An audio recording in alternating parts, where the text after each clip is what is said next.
there are tons of options for AI code generation. So break down the landscape, where to use Blitzy, and where to complement that with the other tools in the market. Yeah, AI code generation is a space that really took off starting 2023.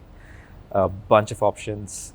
If you want to do UI, just pure UI, chat-based, hands down V0. Yep. But again, the problem there is you get tied into Next.js and Vercel, so pick your poison. If you want, generalized coding assistance in the IDE, that the IDE is one of the biggest areas where all of these agents operate. So you have Cursor, which is one of the most popular ones. They have their own IDE. They're not a VS Code thing. You have the good old GitHub Copilot. All reliable. Yes, good old reliable. Microsoft bought it. It started with GPT-4 as the default, and then they've now added Claude, which was what powered Cursor to be the tool of choice, primarily amongst developers. So you have that. You have a bunch of other such tools within the IDE. You have Client, for example, that's an open source alternative to Cursor. Yep. You have just tons of options. Tons. Tons. Really, like if I were to take names, it would be almost unfair. But then let's group them into IDE extensions, and then you have the Replit agent. Yep. That is again domain specific, just like you had V0, where if you want to build apps within the Replit ecosystem, which is great, you can use the Replit agent, and it builds small to medium sized apps pretty well. And then you also have some other quote-unquote agent tools out there, like, for example, Devin, where Devin positions itself as an autonomous engineer that does developer adjacent tasks completely autonomously. Like, for example, you can assign it an issue and ask it to go fix it. It will sync the code, figure out what the bug is, upload a PR, and then you can review it and take it from there. So you have that space. You also have open source alternatives to Devin. There are tools out there that have, since Devin came out and it took them a while to get it into production, there's SWE-agent. That's an open source alternative that you can use with any model. Devin does not let you choose the model. Devin has its own. So there's that kind of stuff. And then there's Amazon Q. That's another one that's very interesting. Amazon Q started as this tool where you can ask it questions about AWS, and it gives you more information. And then it's matured now into doing more than that. It can be in your IDE. It can be connected to your GitHub. It can give you some information there. It can do changes, that kind of stuff. So even in the short span, we've listed a bunch of agents, but let's talk about where they operate and where they're most relevant. Any agent that is single agent based, any coding tool that is single agent based, has a limited context window, right? Every LLM has a limited context window, but when it's single agent based, you're operating with an input context window of about 200,000 tokens and an output context window anywhere between 8K to 16K tokens. If you're using one of the advanced reasoning models from OpenAI like O1 and so on, you have a larger output context window, but reasoning tokens are going to take up a significant portion of that. So the idea that you have roughly 10,000 tokens is a good approximator. And the observation is that with 10,000 tokens, when you work with these agents, at most, they can output up to about 1,000, 2,000 lines of code. On an average, it's about 300 lines of code. As soon as you have use cases that require more than that, the quality would drop significantly, and you would observe models becoming lazy. So this was a huge problem starting out with GPT 3.5 Turbo, where you could see the model getting lazy, and then it went on to GPT-4 Turbo as well. And now it's a thing by default. It happens with any model. As soon as you touch the limits, it starts getting wonky. And that tells you about where to use them. All of these agents are great for small to medium use cases that operate within this domain that have you writing 1,000, 2,000 lines of code at a time. And you would have to run them several times if you were to touch complex code bases. And maybe let's talk about complex code bases, right? When you have enterprise projects, small projects are about up to 50,000 lines of code. Medium-sized enterprise projects are anywhere from 250 to 500,000 lines of code. And the largest enterprise-grade projects, we're talking about the biggest apps like maybe Salesforce, right? And that kind of stuff. Those are like millions of lines of code, right? And where does Blitzy fit in? So Blitzy, as of today, has a theoretical maximum of around 300,000 lines of code. We are working to push that further to millions of lines of code, right? So if you want to build, if you want to do your day-to-day, automate your things like, let's say, I want to make this small change, I want to edit this function, go use your IDE and use the best agent you can find that suits your workflow and get that done. If you want to solve a few issues, maybe use Devin, and that can do stuff pretty well. But if you want to build complete products, right, and if you want to build most of the product completely autonomously, that's when you use Blitzy. You can put in your description, review your documentation. You start with the PRD, and then you move. Once you approve the PRD, you get a tech spec, which has all the details about your project. It's a system of record about everything you want to build. You can edit that the way you want. You can set that to build and have that run overnight, come back the next morning and have most of your product built.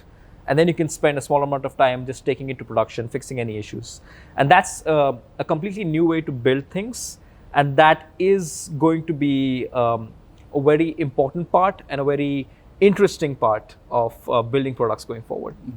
And I've heard a lot of excitement from our customers that have large code bases that they want to build on top of, because the larger the customer, the larger the code base, the more the existing IDE providers struggle to understand all the nuances and all the connections. So maybe talk about why those customers are so pleased with our ability to handle this mass code base. Yes, it comes back to the context window problem we were talking about earlier.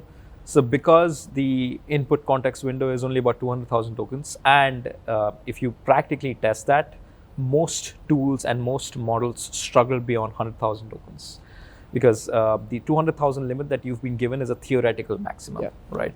So practically it's about 100,000 tokens. When it's 100,000 tokens, it's about 5 to 10 files, depending on how long those files are and what kind of content you have in those files.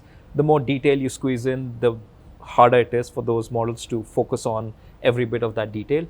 And this is why if you go and look up Reddit, the cursor Reddit space, there are a lot of frustrated developers out there who are just bothered by Cursor's ability to forget what the other files contain and duplicate stuff.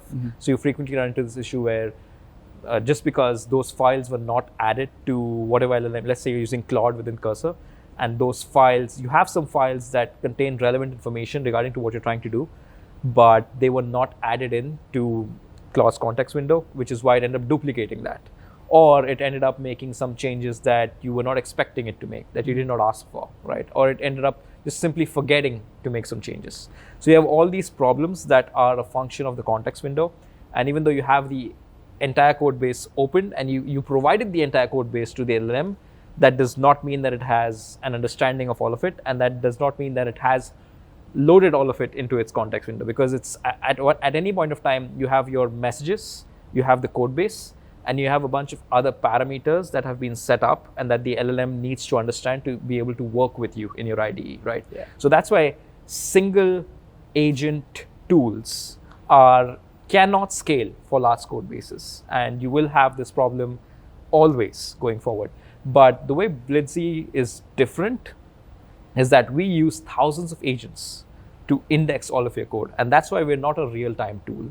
We work in a batch mode. We index all of your code. We don't store it. We index it and we vectorize it, and we store the embeddings on our end, which is the same way that all of these other tools also work.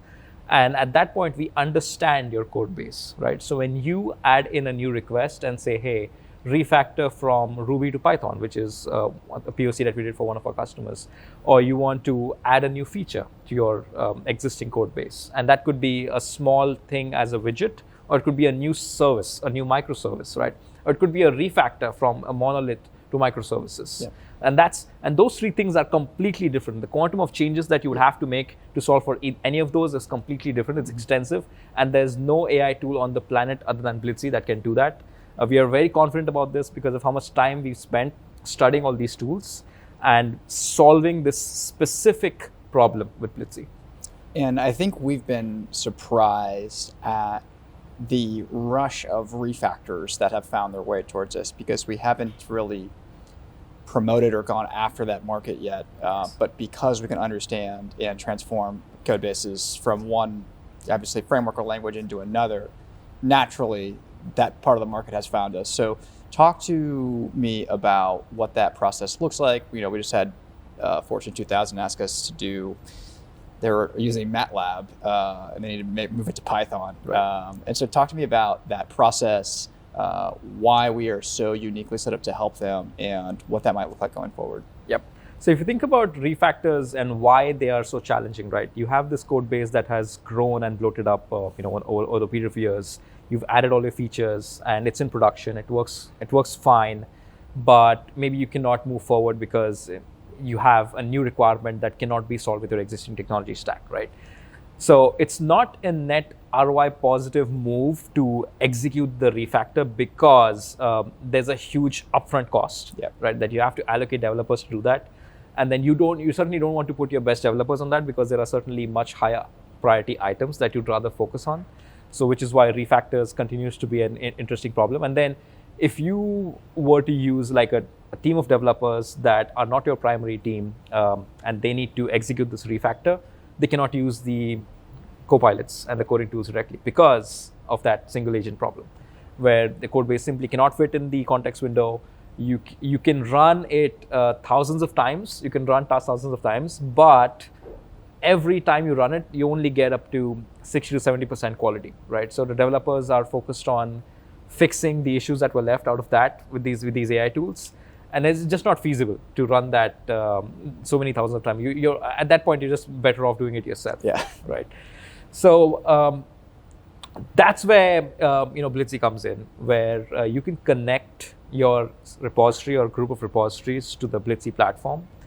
You can feed in your instructions, and the first step that Blitzy does is create documentation for your code base, right? That you can then review and approve. This part shouldn't go understated because I had a client tell me yesterday this was going to save them 3 months of discovery work. Yes. There's this major SI that goes in and they have to do a massive amount of discovery around what is in the client's code base and how is everything working before they could even start the next 9 months of the refactor. Right. And so we do all of that on the house right. Before we get to the good stuff, which is code gen. Right. Yeah. I've been a developer for all of my life, and I've been at NVIDIA for 8 of those years. And I know that just onboarding yourself onto a new code base is just hard. Yeah. It's just a huge cognitive load because you don't know how things work. You have to figure things out. It's what enterprises call a ramp-up period. Yeah. And it takes months, right? So for all of these developers that are executing those refactors, they have to spend tons of time just figuring out how the code works. And then there are specific nuances. Maybe they are shortcuts. Maybe they are workarounds. Maybe they are just some use case specific changes that were made in the code and they were not documented. So it's a nightmare trying to figure those out because you changed something without realizing you broke some key production use case, and then you have to go back and fix it. So it's this cycle that's like a death trap, and It's a nightmare. So just having access to documentation that has analyzed all of your code, that has predicted what those specific use blocks are, and that lets you make informed decisions about what to do next is a game changer. Yeah. So that's the first step. You get the documentation, you can add on to it, extend it. The next step is that you give it your specific instructions about what you'd like to do with this refactor, right? Maybe you want to change MATLAB to Python, or maybe you want to add a new service. Maybe you want to change some of the interfaces. Maybe you want a completely new design or a completely new feature that adds in. Or maybe it's much smaller, right? Maybe you just want to add a simple widget or a simple button that did not exist earlier, and you have specific requirements for what that button should do. You can put that prompt in. We go through your entire code base. We assign multiple agents across files. If your code base is extremely complicated, we can flex all the way up to 3,000 plus agents. It's very rare that you would need that many agents, but it exists if you need it. We can work with, as of today, repos that have hundreds of thousands of code on the roadmap. In a couple of months, we'll be able to support millions of lines of code. And we can batch execute that refactor or that add a feature workflow to produce the output that you need. And that output, again, is a pull request, right? If you need it to be a new repository, you can create a new repository. If you need it to be a pull request, you can have that. And then you can have your humans sign off on the changes so that their life is easy. You just, at that point, you're doing something that you do on a daily basis as an engineer. You review a fellow engineer's work, And this is just that fellow engineer working overnight, executing a refactor and compressing months of work into hours. When folks hear this, they start to rethink what their workflow might look like. And there's almost a moment of like, how am I going to review this much code this quickly, Right. even though the alternative might be a year's worth of work. Right. But then when we're able to connect with folks that, one, you actually have perfect documentation next to it, and two, you have everything perfectly commented within the code base. So the ramp up time is dramatically lower than if it's a typical enterprise repo that you might walk into that doesn't exist with perfect documentation Right. and perfect code. And it lets folks move much faster than they otherwise would have anticipated. Right. There are a bunch of strategies to execute that review more effectively. When we push the changes, those changes don't have to go into your main branch. Yep. Right. You can select what branch you'd like the changes to be made to, and you can create this separate development branch or this feature branch where you can test your feature. Yep. Just check in the code, run it. There might be some issues that were created just because of this migration. There might be some things that either you missed in the design or some bugs that were just introduced, because we have AI tools. We're improving the quality on a day-to-day basis, but it's not perfect yet. Yeah. It will get there in a few months. So that having that approach available, which is an industry standard way of building things, executing massive refactors, that's how you would do as a human anyway. Yep. Gives you that much breathing room to execute that successfully. So you can test that, instead of spending months writing code and then another few months just testing it, you go straight into testing. Yep. And you go straight into fixing those issues. And what would have taken a year is now just maybe a month or a couple of months. And so I think people easily understand the batch building. So I'm either building a brand new product, I'm refactoring something, I'm adding a lot of new functionality, right? Like tens of thousands of lines of code or more, like start with Blitzy, use Blitzy. But then they get in this position where they have Blitzy, they have their documentation, and they're in this sort of steady state, right? Where they want to make small tweaks, and then they also want to maybe add features of thousands or tens of thousands of lines of code. And so the question is, in this sort of steady state, we have this product, we're getting customer requests. When do I push it through Blitzy in the async workload, which might be a couple of hours if you're adding a few features, towards just having my developer do it with their favorite copilot? Like, what's that sort of time or work trade-off when it makes sense to use one versus the other in steady state? Yeah, that's a great question. I think if it's something that just takes maybe a day or two of a developer's work, and if it's small enough such that it touches maybe 2 or 3 files, you'd rather have your developer do it, Yeah. right? Because if you break down every development job into a set of tasks, then if your workflow spans, let's say, less than 5 tasks, Yeah. maybe just have a developer do it, because developers are great at doing that, and the tools are great, right? Because you can put in a prompt for something you need, get back some code, or you can have it test and review some of the code you've written with these copilots, and it works great. But the moment you have more than that, work that spans, let's say, about 5 days, a whole week, or more than that, work that could span potentially hundreds, if not thousands of lines of code, that's when the development process is not perfect. It Yep. actually slows down if you use a copilot, because of the iterations, because of how much context you need, right? Because that feature then potentially spans and affects multiple components of the application. It interfaces with one or more services, right? And you need to have context of the schema Yep. of that service. You need to have context of the design of the application. And that is something you can do a lot more effectively with Blitzy, because it's always grounded in the documentation of that application, right? Yeah. So it's like you have access to this architect that has the view of your entire application. Yep. And whenever you, as a VP of engineering, would execute a bigger feature build, you would go to this particular architect and drive it through them, rather than having a maintenance fix that your regular engineering team can execute easily. Yeah, and I think the other proxy people use that has been really effective is, does this require 3 more engineers to talk to each other? Because the cost of communication, the cost of coordination is so high Yes. that it is, at that point, always faster to go to Blitzy to mass build the changes, and then those engineers can go into their individual workflows on what they need to approve and sort of approve that PR. And so developers get to do what they're great at, which is sort of operate within their area of expertise and build upon that, as opposed to spending their time sort of like talking and coordinating because they hate to be on calls anyways. Absolutely. And the other side effect of using Blitzy is that when you use Blitzy to add the feature or when you use Blitzy to make the change, your system of record gets updated. Yep. So it's now up to date on the current state of the code base, which is a nightmare on the part of the managers and the architects, because you can set a policy and requirement for adding great documentation and code comments, but in a day-to-day life, practically it always comes second. The engineers are always incentivized to push code out and ship it, and they are much less incentivized to document it and to maintain a record of it. So in a sense, Blitzy automates that for you. Amazing. Well, this has been a fun one. I think folks will find this useful on when to use Blitzy for the bigger projects. The bigger the code base, the better, right, for us. Yes. If you want to build 200 lines of code in a widget, go elsewhere. But if you have a large project, I think Blitzy's the place to start. So It cool. is. Right on, man.